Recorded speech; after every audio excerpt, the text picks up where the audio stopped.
আমার ভাই গেছে, একটা মাত্র ভাই ছিল আমাদের, আমাদের নিঃশ্বাস ছিল, ভাই গেছে, আমরাও যাইতে প্রস্তুত।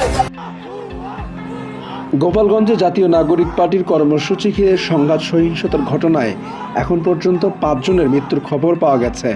ঘটনার দিনে 4 জন নিহত হওয়ার খবরটি নিশ্চিত করেছিল হাসপাতাল কর্তৃপক্ষ।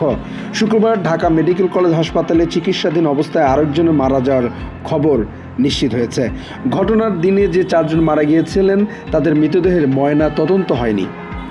সুরতহাল ও ময়না তদন্ত ছাড়াই তাদের মৃতদেহ দাফন ও সৎকার করা হয়েছে। তবে এই নিয়ে নানা রকমের প্রশ্ন সামনে এসেছে। পাল্টাপাল্টি দাবি করেছে নিহতদের স্বজন, পুলিশ ও হাসপাতাল কর্তৃপক্ষ। নিহতদের স্বজনদের অভিযোগ করেছেন ঘটনার দিন হাসপাতাল কিংবা প্রশাসন কোনোই সহায়তা পাননি তারা। বাধ্য হয়েই ময়না তদন্ত ছাড়া মরদেহের শেষকৃত্য করা হয়েছে বলেও দাবি তাদের। যদিও গোপালগঞ্জের ঘটনা নিয়ে পুলিশের দেয়া প্রতিবেদন দাবি করা হয়েছে উচ্ছৃঙ্খল জনতার কারণেই মৃতদেহগুলোর ময়না তদন্ত করা সম্ভব হয়নি, তারা আগেই মৃতদেহ নিয়ে গেছে।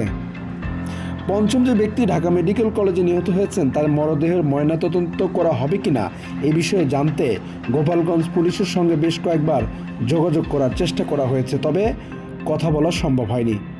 ময়নাতদন্ত করার আইনি প্রক্রিয়ার বিষয়ে বিশেষজ্ঞরা বলছেন, ময়নাতদন্ত করা না হলে ঘটনার সঙ্গে জড়িত বা অপরাধীদের সাজা দেওয়ার সুযোগটা কমে যাবে।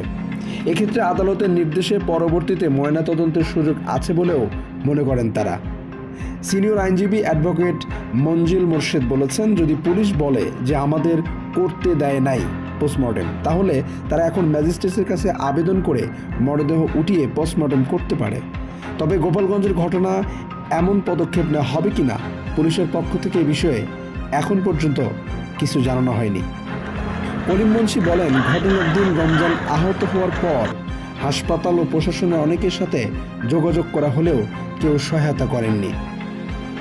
স্বাভাবিক মৃত্যুর বাইরে কাউকে হত্যা করা হলে সেটি একটি অপরাধ, আর এখানেই প্রয়োজন হয় পোস্টমর্টেম বা ময়না তদন্তের, যার মাধ্যমে অপরাধের ধরন, কীভাবে মৃত্যু হলো এমন তথ্য পাওয়া যায়, যা পরবর্তীতে বিচার কাজের জন্য আদালতে উপস্থাপন করা হয়। সুপ্রিম কোর্টের সিনিয়র আইনজীবী মঞ্জুর মোর্শেদ বিবিসি বাংলাকে বলেছেন, 5 আগস্টের আগে অনেক ঘটনা শোনা গেছে স্নাইপার রাইফেল পুলিশের হাতে ছিল না। এখন যদি পোস্টমর্টেম হয় তাহলে বোঝা যাবে। গোপালগঞ্জের ঘটনা প্রসঙ্গ টেনে মিস্টার মোর্শেদ বলেন, এখানেও বিষয়টা একই রকম, পুলিশের গুলিতে মারা গেল নাকি আর্মির গুলিতে মারা গেল, বিষয়গুলো নিশ্চিত হওয়ার জন্য পোস্টমর্টেম দরকার ছিল। পোস্টমর্টেম বা ময়নাতদন্ত করা না হলে কাউকে অপরাধী হিসেবে সুনির্দিষ্টভাবে আইনে সাজা দেওয়ার সুযোগটা কমে যাবে বলেন মিস্টার মোর্শেদ। বিশেষজ্ঞরা বলছেন, এর আগেও বিভিন্ন রাজনৈতিক সংঘর্ষের সময় ময়নাতদন্ত না করে অপরাধীদের পার পাইয়ে দেওয়ার সুযোগ তৈরি করা হয়েছে। এক্ষেত্রে রাজনৈতিক সদিচ্ছা না থাকলেও আইনের শাসন প্রতিষ্ঠা করা সম্ভব নয় বলেও মনে করেন তারা।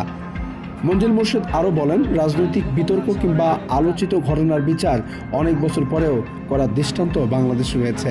এক্ষেত্রে প্রয়োজনে ওই সময় যদি পোস্টমর্টেম করাও না হয়, সুরতহাল রিপোর্ট তো আর হবে না। এখন কিন্তু তাদের কবর কোথায় আছে সেখান থেকেও আদালতের নির্দেশে পোস্টমর্টেম করার সুযোগ আছে, সেটাও করতে পারে বলে বলেন মিস্টার মোর্শেদ।